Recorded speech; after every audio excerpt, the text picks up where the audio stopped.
सो हमने relative refractive index के बारे में पढ़ लिया है। अभी हम कुछ एग्जांपल्स इसके करते हैं। तो सबसे पहले हम लोग कुछ रिफ्रैक्टिव इंडेक्स लिख लेते हैं। तो एन ऑफ वैक्यूम क्या था, हमने पढ़ा था 1.0। एयर का जब हमने निकाला था तो वो हमने कितना निकाला था 1.0003।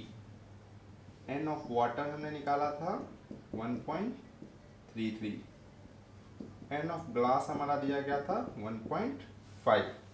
अब इसके बेसिस पे हम लोग रिलेटिव रिफ्रैक्टिव इंडेक्स के कॉन्सेप्ट को थोड़ा सा इवेलुएट करने की कोशिश करते हैं। तो मान लेते हैं सबसे पहला इसमें सिचुएशन क्या होता है कि एक हमारा मीडियम 1 होता है और एक जगह हमारा माध्यम 2 होता है। रेस्पेक्ट का मतलब क्या हुआ, विथ रेस्पेक्ट टू का मतलब कि जिस मीडियम में आए, जिस मीडियम से अगर वो आ रही हो उसको हम विथ रेस्पेक्ट टू के बाद लिखते हैं और जिस मीडियम में आ रही हो उसका रिफ्रैक्टिव इंडेक्स हम निकालते हैं। तो पहली पॉसिबिलिटी क्या है कि मीडियम 1 से किरण हमारे मीडियम 2 में आ रही हो, राइट। तो इस कंडीशन में हम रिफ्रैक्टिव इंडेक्स कैसे निकालेंगे, N21। क्यों, क्योंकि मीडियम 2 में हमारा आ रहा है, मतलब मीडियम 2 का हमें रिलेटिव रिफ्रैक्टिव इंडेक्स चाहिए होगा और किसके रिस्पेक्ट में चाहिए होगा, वो मीडियम 1 के रिस्पेक्ट में चाहिए होगा। इसलिए हम यहाँ पे निकालेंगे N21। अगर जस्ट इसका रिवर्स हो, अगर मीडियम 2 से लाइट जाए और मीडियम 1 में जाए तो वहाँ पे आप निकालेंगे N12, राइट। तो N21 और N12 कब निकालेंगे आप ये समझ चुके हैं। N21 कब निकालेंगे, जब मीडियम 1 से मीडियम 2 में आए, मतलब मीडियम 1 से मीडियम 2 में आए। N12 हम निकालेंगे जब मीडियम 2 से मीडियम 1 में आए। तो जिसमें आता है तो इस तरह का आप एरो कन्वेंशन लगा के भी समझ सकते हैं कि अगर 1 से 2 में आ रहा है तो N21 निकालेंगे, अगर 2 से 1 में जा रहा है तो N12 निकालेंगे।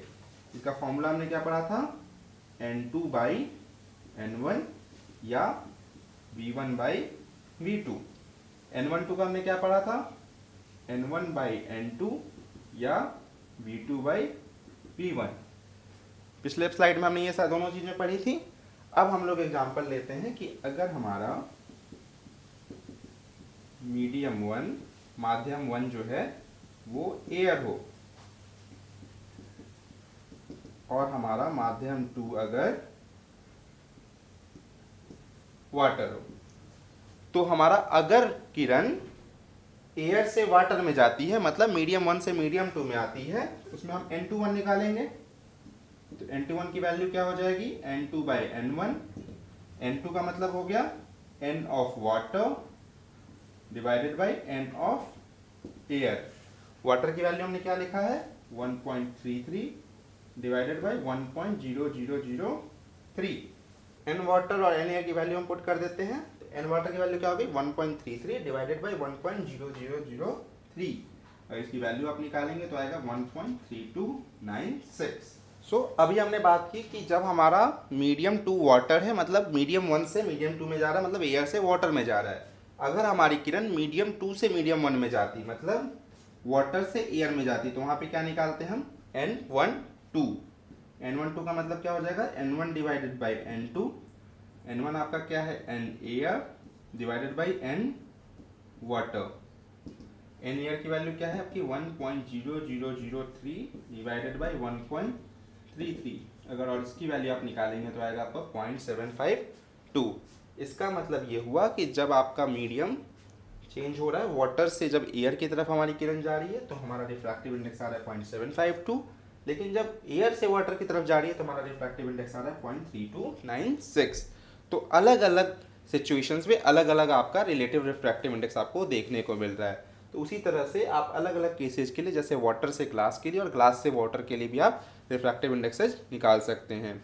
तो अगर इसमें कॉमन सेंस लगाएं तो अगर एयर से वाटर की तरफ, मतलब कम रिफ्रैक्टिव इंडेक्स से ज़्यादा की तरफ अगर हम आएंगे तो हमारा जो रिलेटिव रिफ्रैक्टिव इंडेक्स होगा वो 1 से बड़ा होगा। मतलब हमारा N1 और N1 की वैल्यू अगर N2 से छोटी हो, मतलब हमारा किरण जो है रेयर मीडियम से या विरल मीडियम से माध्यम से नीचे दिखेगा। सो हमने क्या देखा कि हमारे पास दो सिचुएशन है। पहला है जब N1 से N2 की तरफ हमारा प्रकाश जाए और N1 हमारा विरल या लेस वैल्यू हो N2 से, N1 की वैल्यू छोटी हो N2 से, तो N1 हमारा हो जाएगा विरल माध्यम, मतलब प्रकाशीय वो विरल है। और उससे अगर हमारा सघन माध्यम, मतलब चूंकि N2 की वैल्यू आपकी ज़्यादा है, तो अगर सघन माध्यम की तरफ हमारा लाइट जाएगा तो उस कंडीशन में हमारे N21 की वैल्यू क्या आ रही थी, ग्रेटर देन 1 आ रही थी, जो कि हमने अभी देखा था कि N वाटर कॉमा एयर की वैल्यू आई थी हमें 1.3296। उसी केस में अगर हमारा N2 से N1 की तरफ जाए, जब हमारा सेम सिचुएशन एग्जिस्ट कर रहा है, मतलब हमारा प्रकाश किरण सघन माध्यम से विरल माध्यम की तरफ जाए,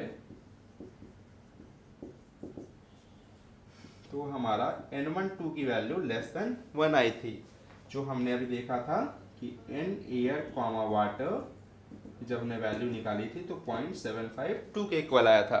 तो उस कंडीशन में हमारी N12 की वैल्यू लेस देन 1 आई थी। मतलब अगर हमारा प्रकाश विरल माध्यम जो कि N1 है और सघन माध्यम N2 है, अगर विरल से सघन की तरफ जाए तो हमारा N21 या जो हमारा रिलेटिव रिफ्रैक्टिव इंडेक्स होगा वो 1 से ज़्यादा होगा।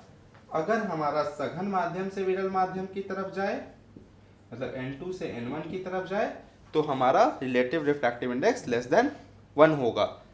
तो इस कॉन्सेप्ट से हमें ये समझ में आ रहा है कि रिफ्रैक्टिव इंडेक्स में किस मीडियम से किस मीडियम में जा रहा है, उसके बेसिस पे आपका साइन या आपका वैल्यूज काफ़ी ज़्यादा अल्टर कर रही हैं। अगर विरल से आप सघन में जाते हैं तो उसकी वैल्यू 1 से ऊपर हो जाती है, और सघन से विरल में जाते हैं तो उसकी वैल्यू 1 से नीचे हो जाती है।